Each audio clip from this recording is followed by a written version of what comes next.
Всем привет, с вами Стрит, и сегодня вышли новые испытания Снегопад. В них сказано таким образом: подкиньте топливо в костер. Сейчас покажу, что именно нужно сделать.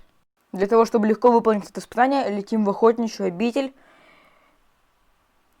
В охотничьей обители очень много костров. Ваша задача на фарме дерева. Окей. Летите в охотничью обитель и летите вот сюда.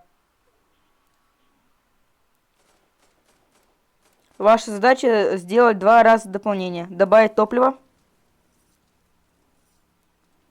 Одно из двух. И добавить топливо второй раз. На этом все. Я показал вам, как легко выполнить испытание. Всем спасибо за просмотр. Сейчас покажу, что вы за это получите. На этом все. За данное испытание вы получаете 10 тысяч сезонного опыта. И такую классную обертку, как конфетти. Очень офигенная обертка. Можете посмотреть. На этом все. Всем спасибо за просмотр. Всем удачи. Это последнее испытание в разделе Снегопад. Его даже убрали уже, потому что это конец. На этом все. Всем спасибо за просмотр. Всем удачи. Всем пока.